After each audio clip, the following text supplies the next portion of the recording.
Good morning student, I am Dimple Parekh, royal international school से। बेटा आज हम फर्स्ट क्लास की हिंदी पढ़ेंगे। हिंदी के अंदर अपन ने एक बहुत प्यारी सी कविता पढ़ी थी। कौन सी? जून और मुनिया पढ़ी थी, याद आया? जिसमें कौन सी मात्राओं के शब्द पढ़े थे अपने? छोटे ऊ और बड़े ऊ की मात्राओं के शब्द पढ़े थे। तो बेटा आज हम उस लेसन के क्वेश्चन आंसर करते हैं। ओके बेटा, क्वेश्चन आंसर करने से पहले मैं आपको बता दूं कि यहाँ पे मैं ऑरली आपको क्वेश्चन के आंसर समझा रही हूँ। रिटर्न के अंदर मैं आपको वर्कशीट भेज दूंगी, उसके अंदर से आप अच्छी तरह से देखकर कर लेना। लेकिन एक बार मैं आपको समझा भी देती हूँ कि इस क्वेश्चन के आंसर क्या होंगे। ओके बेटा, तो अपन स्टार्ट करते हैं। सबसे पहला आप निकालिए पेज नंबर 47। निकाल लिया? अब 47 जो पेज नंबर है इसमें बेटा फर्स्ट जो दे रखा है लेसन क्वेश्चन आपको में दे रखा है, एक शब्द में उत्तर दो। सिर्फ एक ही शब्द में उत्तर देना है आपको, बहुत लंबा चौड़ा आंसर उसका नहीं लिखना है। तो पहला क्वेश्चन क्या है? कौन सा महीना था? उस समय कौन सा महीना था जिसके बारे में अपने बातचीत पढ़ी थी ना, चल रही थी मुनिया और गुड़िया के बीच में। तो कौन सा महीना था? जून। कौन सा महीना था? जून का। तो आप लिखेंगे जून। दूसरा है कछुए की चाल कैसी है? कैसी थी? कछुआ कैसे चलता है बेटा? धीमे धीमे धीरे धीरे चलता है। तो आप क्या लिखेंगे? धीमे धीमे, है ना। मुनिया क्या लेकर आई थी? क्या लेकर आई थी वो? मिट्टी को खुरदने के लिए। लास्ट में पढ़ा था ना, मुनिया ले आई खुरपा, अर्थात वो क्या लेके आई थी? खुरपा लेके आई थी। क्लियर? सेकंड क्वेश्चन देखिए। सेकंड क्वेश्चन में आपको क्या करना है? कविता की पंक्तियां पूरी करनी है ना। कविता की जो पंक्तियां है ना, वो कविता आपको दे रखी है ना, इसके बीच बीच में डैश डैश डैश डैश दे रखे हैं, रिक्त स्थान दे रखा है ना, इसको आपको कंप्लीट करना है। कैसे करेंगे देखिए। पहले में आएगा रूई से बुढ़िया के बाल, बुढ़िया माँ के बाल लिखा हुआ है ना, और पहले उसके पहले क्या क्या है? डैश डैश डैश डैश है ना। तो आप उसमें क्या लिखेंगे? रूई से। ओके, उसी तरह से मलमल से सिर माला माल लिख देंगे दूसरे लाइन के अंदर।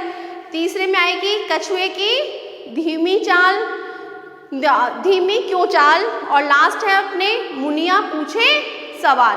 क्लियर? एक बार दोबारा बोल रही हूँ। रूई से बुढ़िया माँ के बाल, मलमल से सिर माला माल, कछुए की धीमी क्यों चाल, मुनिया पूछे सवाल। ओके, अब आगे देखिए। इसके अंदर आपको चित्र दे रखे हैं बेटा, तो आपको चित्र देख के उनके नाम लिखने।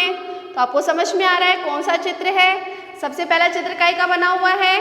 कबूतर का। और इसमें कौन सा शब्द गायब है? बू। तो बड़े ऊ की मात्रा आएगी इसमें। उल्लू, पहले अक्षर कौन सा गायब है इसमें? ऊ लगा देना। तीसरे वाला शब्द है उसमें क्या है? सूझबूझ है ना। फिर है पुजारी, और फिर है सुनार। आगे पेज पलटो बेटा जल्दी जल्दी। फिर दे रखा है कि चित्र पहचान कर आपको नाम लिखना है। चित्र देखना है कि काय का चित्र बना है, और फिर उसका आपको उसमें नाम लिखना है। तो पहला चित्र काय का बना हुआ है? अपने सुराही का बना हुआ है, तो आप सुराही लिखेंगे। दूसरा चित्र बना हुआ है काय का?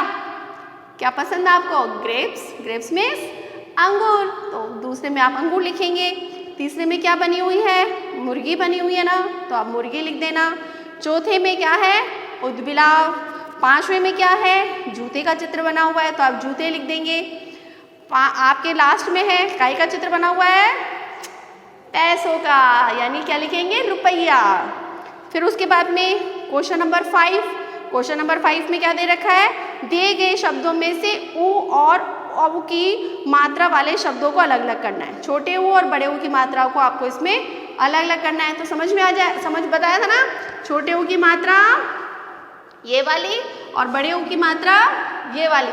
अब इसमें आपको खुद को छाट के लिखोगे आप, मामा की हेल्प नहीं लोगे, किसी की भी हेल्प नहीं लोगे आपको खुद को बताना है कि कहाँ पर कौन से शब्द में छोटे ऊ की मात्रा है और कौन से शब्द में बड़े ऊ की मात्रा है। बता देंगे, एक बार मैं बता रही हूँ, बाकी फिर अपने आप करना है आपको, मम्मा से नहीं पूछना है। बताती हूँ, देखो। पहला है अपने चूहा। चूहे में कौन से ऊ की मात्रा है? बड़े ऊ की। शहतूत, उसमें भी बड़े ऊ की। तरबूज में भी बड़े ऊ की। कुम्हार में छोटे ऊ की। फूलदान में बड़े ऊ की। आड़ू में बड़े ऊ की। दूध में बड़े ऊ की। गुड़िया में छोटे की। मूली में बड़े की। मधुप में छोटे की। धूप में बड़े की। लुहार में छोटे की। कुर्ती में छोटे की, जुराफ में छोटे की और मुनिया में भी छोटे ऊ की मात्रा। ओके बेटा, आप कर लेंगे ना, बहुत इजी सा है ना, ये तो खाली उतार उतार के लिखना है बस, छोटा ऊ की कहाँ पे है, बड़े ऊ की कहाँ पे है, फटाफट हो जाएगा अपना वर्क। उसके बाद में सबसे इंटरेस्टिंग आपकी क्या है, चित्रों को उनके नाम से मिलाना है, मिला देंगे। जैसे धनुष का चित्र बना हुआ है ना और धनुष लिखा हुआ है तो इसको इससे मैच कर देंगे। दूसरा है दूसरा है अपने कछुआ, तो कछुआ का चित्र कहाँ बना हुआ है उससे मैच करना है। ऊँट का चित्र कहाँ बना हुआ है उससे मैच करना है। बगुला का चित्र कहाँ है उससे मैच करना है। झूला कहाँ पर बना हुआ है, ये रहा, इससे मैच कर दो। बटुआ कहाँ है, ये वाला है, इससे मैच कर दीजिए। फिर आपके पूरी कहाँ है, थाली में रखी हुई है ना ऊपर 3rd नंबर पे, उस पर कर दीजिए।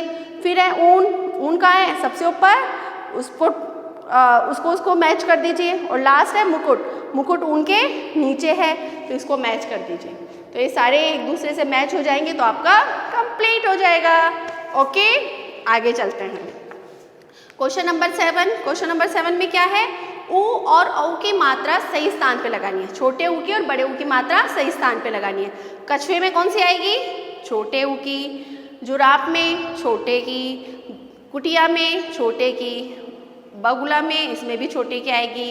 इनमें सब में छोटे की आएगी, सिर्फ कुल जो है ना वह छोटे बड़े हम दोनों का इस्तेमाल कर सकते हैं, लेकिन यहाँ पर कुल यानी कि इसमें बड़े की आएगी। आगे देखो, पढ़ो और अंतर समझो।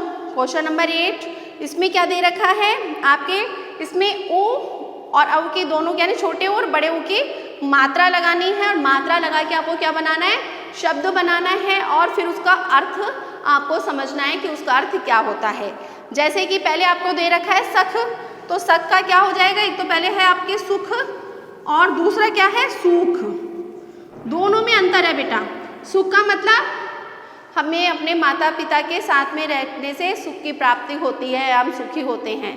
सूख, नदी का पानी सूख गया।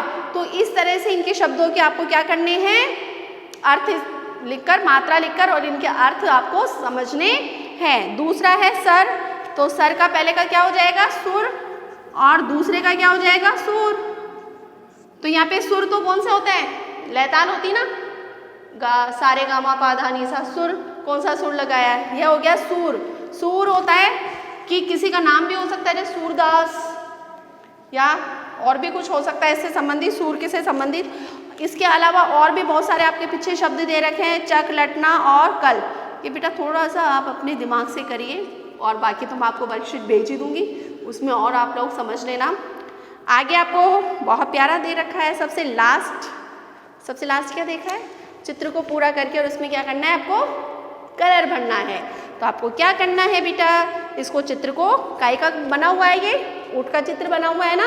ऊँट कौन से कलर का होता है, ब्राउन से, है ना, हल्का ब्राउन से कलर के होते हैं ना, मटमैला सा कलर से कहते हैं। तो आपको क्या करना है, पहले तो इसको डॉट डॉट वाले जो बने हुए हैं ना उनको पेंसिल से कंप्लीट करना है और फिर इसमें क्या करना है आपको, कलर करना है। ओके बेटा, आपको कंप्लीट हो गया ना कंप्लीट, ये सारे कर लेंगे और वर्कशीट आपके पास में मैं आज भेज दूंगी, तो वो भी आप कंप्लीट कर लेना। कोई भी प्रॉब्लम हो तो आप मेरे से स्कूल में आके मिल सकते हैं। ओके बेटा, जल्दी से नोटबुक आप अपने स्कूल में भेज दीजिए वर्क कंप्लीट करके। आज के लिए इतना ही। Good day, goodbye, take care.